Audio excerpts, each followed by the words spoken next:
Lewis Hamilton é um heptacampeão mundial de Fórmula 1 que, em 2024, ele fez uma aposta na qual, a princípio, poucos acreditavam. Trocar a equipe que lhe deu 6 campeonatos de pilotos e um carro vencedor durante muitos anos pela escuderia Ferrari, que há vários anos persegue o sucesso, mas por uma razão ou outra não consegue alcançá-lo.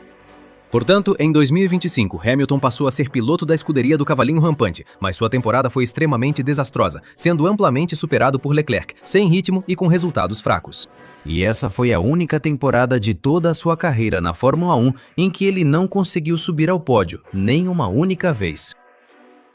E todos depois de 2025 não acreditavam na queda que Lewis Hamilton estava sofrendo, incapaz de se adaptar à Ferrari e onde parecia que por mais que tentasse, não conseguia obter resultados com aquele carro. Alguns diziam que Hamilton já tinha dado tudo na Fórmula 1 e que estava mais perto da aposentadoria do que de continuar. Mas 2026 chegou e com isso voltamos a ver o Hamilton que praticamente todos conhecíamos. O britânico conseguiu virar a situação complicada que vivia, e neste 2026 ele voltou a aparecer. Rápido, combativo, lutador. Isso faz muitos refletirem sobre o que mudou de um ano para o outro para que Hamilton parecesse quase acabado, e agora vemos novamente o heptacampeão mundial extremamente competitivo. Pois bem, é isso que vamos analisar neste vídeo. Como Lewis Hamilton ressurgiu, que mudanças foram feitas para que ele voltasse à sua melhor forma, e como ele voltou a ser competitivo. Há um piloto que em 2025 parecia que seu tempo na Fórmula 1 estava chegando ao fim. Então, senhoras e senhores, sejam bem-vindos à análise em vídeo de como Sir Lewis Hamilton ressurgiu.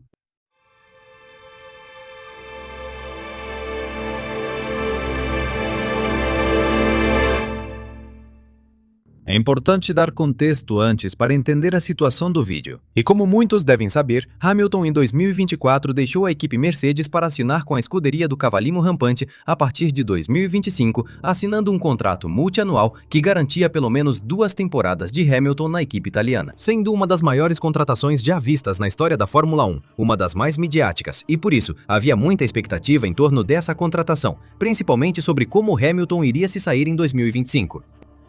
Havia muito hype com a união do piloto mais vitorioso estatisticamente falando da história da Fórmula 1 com a escuderia mais bem-sucedida da história do Grande Circo, mas 2025 chegou e o que vimos foi um verdadeiro desastre. Hamilton enfrentou vários problemas com o SF25. Não conseguia impor seu estilo de pilotagem, sentia-se desconfortável com o equilíbrio e a inconsistência dos freios, além de ter dificuldade em transformar seu ritmo em boas sessões de classificação. Isso mostrou um Hamilton que frequentemente não alcançava a fase final da classificação, com acidentes incomuns, falta de ritmo e clara diferença de velocidade em relação ao companheiro de equipe. Por isso, logo surgiram comentários nas redes sociais de que Hamilton estava acabado ou que, apesar do talento, não conseguia se adaptar à Ferrari. Isso virou rotina diária, o que fazia muitos preverem que 2026 também não seria um ano fácil para o heptacampeão mundial, mas que acabou provocando uma reviravolta completa na sua situação.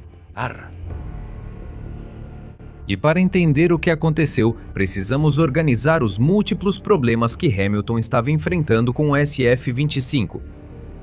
Para começar, o carro tinha uma janela operacional muito estreita, o que fazia com que a competitividade da Ferrari fosse limitada, tanto com Leclerc quanto com Lewis Hamilton, o que fazia com que o desempenho competitivo do monoposto fosse muito diferente do que tínhamos visto em 2024. E isso afetou ambos os pilotos, especialmente Lewis Hamilton, onde o britânico não conseguiu sequer um pódio em toda a temporada, somando a isso o fato de que, em termos de competitividade, a Ferrari praticamente esteve desaparecida. Não teve sequer uma vitória, e apenas Leclerc era capaz de extrair o potencial do carro, cuja adaptação já era melhor devido ao conhecimento prévio que ele tinha do mesmo. Por isso, Hamilton precisou lidar com um carro totalmente diferente do que estava acostumado, e além disso, com um monoposto complexo, ruim e muito limitado. Por isso, sua adaptação foi muito complexa. Outro dos grandes problemas que o britânico tinha com o SF25 era a inconsistência na frenagem. Hamilton prefere frear tarde, rotacionar o carro e explorar ao máximo o monoposto nas curvas e frenagens. Mas entre a dificuldade de aquecer os pneus e o fato dos freios Brembo da Ferrari nunca darem a ele o conforto para aplicar seu estilo de pilotagem, ele se sentia limitado ao tentar replicar as características que o destacaram no SF25. E isso se acentuava gravemente nas classificações, onde era comum vê-lo cair até mesmo nos primeiros cortes classificatórios. Outro problema muito importante é que os carros de efeito solo foram sua enorme fraqueza de 2022 a 2025, o que prejudicava seu principal atributo: pilotar no limite, com frenagem tardia e agressividade na volta. Já que esse tipo de carro não recompensava aqueles que levavam o carro ao limite, mas sim aqueles que combinavam os movimentos com precisão. Saber como fazer o carro girar suave e progressivamente entrava em conflito com o estilo de Lewis Hamilton. Se tentasse conduzir o carro do seu jeito, freando tarde e virando forte, perdia a aderência. Por isso, a traseira do carro era instável e tendia a escorregar, o que fez com que Hamilton nunca se adaptasse bem a essas regulamentações. E onde ele sofreu muito durante todos esses anos, e se juntarmos isso a uma Ferrari que ele evidentemente ainda não conhecia e não adaptada ao seu estilo, os problemas para o britânico ficaram muito mais graves e difíceis de lidar. Outras duas coisas importantes foram a falta de química dele com o engenheiro de corrida Ricardo Adame, com quem teve muitos desentendimentos pela forma de trabalhar. E recentemente, o piloto também revelou que, devido a um acidente que teve em um teste privado com o SF-23, sofreu uma lesão em que um disco do pescoço se deslocou, e isso pressionou um nervo. Por isso, seu processo de adaptação teve que ser combinado com seu processo de recuperação após esse acidente que sofreu e que o prejudicou durante grande parte daquela temporada. Então, se você quiser sininho, considerando todos esses fatores, podemos perceber o quanto foi difícil para Lewis Hamilton a temporada de 2025, onde ele esteve completamente desconectado do carro, e o próprio Hamilton não sabia o que estava acontecendo. E por que ele foi tão mal com o SF-25, o que, em essência, resultou naquela campanha difícil e desastrosa? Onde muitos acreditavam que Hamilton estava acabado e outros, e eu me incluo nessa lista, pensávamos que o processo de adaptação que ele teria em 2026 também não seria tão simples.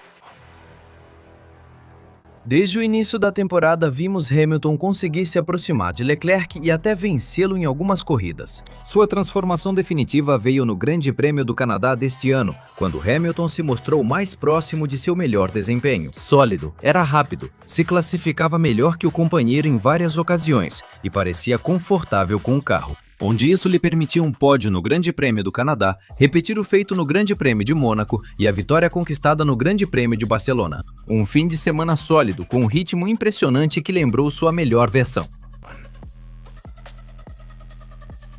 O que mudou de um ano para o outro para recuperar totalmente Hamilton após quase chegar ao fundo do poço? Bem, como tudo na vida, também foram várias situações que foram mudando uma por uma. Uma das mais notórias é que essa geração de carros de 2026 mudou radicalmente a pilotagem em relação aos carros de efeito solo. Isso permitiu que Hamilton recuperasse as características que o tornam um pouco mais natural em relação à sua forma de pilotar, e ao sentir mais confiança para conduzir o monoposto, permitiu que ele tirasse mais do seu potencial, por não se sentir desconectado do comportamento do seu veículo. Essencialmente, esses carros e a unidade de potência não são feitos para serem levados ao limite. Mas Hamilton achou a dirigibilidade bem mais confortável, evidente desde o início da temporada. Disputando com Leclerc na Austrália ou vencendo no mano a mano para conquistar o primeiro pódio na China, vestido de vermelho. Outra mudança que ele solicitou à Ferrari foi a troca do engenheiro de corrida, e após a saída de Ricardo Adame, quem assumiu seu lugar foi Carlos Santi, que anteriormente exercia o papel de chefe de engenharia remota da escuderia do Cavalinho Rampante, e percebeu-se uma melhora completa na comunicação entre Hamilton e sua equipe. A química que ambos conseguiram desenvolver permitiu uma gestão muito melhor das corridas para o heptacampeão mundial, onde o britânico não deixou de elogiar a boa relação que tem agora com Carlos Santi, e isso tem sido uma preocupação a menos para que Hamilton possa recuperar seu potencial. Além disso, evidentemente também ajudou o fato de ele ter se recuperado da lesão sofrida em 2025, cujas consequências físicas ele já não precisa mais carregar. Mas o que realmente gerou um impacto positivo em Hamilton neste 2026 foram duas situações em particular. A SF-26, desenvolvida do zero, se adapta muito melhor ao Hamilton, já que a Ferrari ouviu seus comentários e ele pôde influenciar no desenvolvimento do carro. Assim, ele encontrou melhores ajustes, sentiu sintonia com o carro e melhorou sua pilotagem. Uma das principais influências positivas para Hamilton foi a mudança nos freios feita pela Ferrari em seu carro. E isso se explica de forma muito simples. Como eu disse anteriormente, o fabricante de freios da Ferrari era a marca Brembo, com a qual eles tiveram uma relação de muitos anos. Mas Hamilton nunca se sentia confiante pilotando com os freios da marca italiana. Recentemente, soube-se extraoficialmente que a Ferrari passou a usar freios da Carbon Industries, a empresa que fazia os freios quando Hamilton era piloto da Mercedes. Essa foi uma mudança que o britânico pediu para resolver problemas de inconsistência na frenagem. E com os freios da marca francesa, Hamilton sente muito mais confiança na hora de enfrentar as frenagens de um circuito, o que também recuperou uma de suas maiores virtudes, a frenagem tardia e a entrada rápida em uma curva.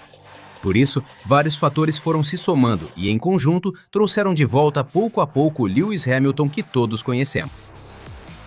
Mas, como eu disse, esses foram apenas os ingredientes que geraram a maior mudança, a que permitiu a Lewis Hamilton voltar. Recuperar toda a sua confiança. Para um piloto, o mais importante é confiar no carro e em si mesmo. Em 2025, Lewis Hamilton não tinha nenhuma das duas, o que ficou claro nos maus resultados. E como um fã disse para ele em plena crise de 2025, você está jogando muito mal. Lewis Hamilton nesta temporada lembrou quem ele é. Agora ele entende como o carro reage e está motivado a conquistar os sucessos que sabe que pode conquistar graças ao seu talento. E com essa motivação, sabemos que Lewis Hamilton é capaz de enfrentar qualquer piloto. Por enquanto, ele não está distante da liderança do Mundial de Pilotos, liderado por Andrea Kimi Antonelli, da Mercedes, e seu carro parece em melhores condições para disputar vitórias. E além disso, em 2026, pelo menos por enquanto, ele está à frente do seu companheiro de equipe na tabela. E enquanto Hamilton estiver nesse flow que lhe permite tirar o máximo do seu potencial enquanto a equipe continua crescendo, Hamilton vai ser um perigo para qualquer piloto do grid. Portanto, essencialmente Hamilton lembrou quem ele é, um 7 vezes campeão mundial, e no momento em que a Ferrari consegue se equiparar um pouco mais em ritmo à Mercedes, se o britânico conseguir manter a confiança no carro, em si mesmo e a conexão que tem com o carro. Não se surpreendam se a possibilidade do 8º título mundial for mais uma realidade do que apenas um sonho.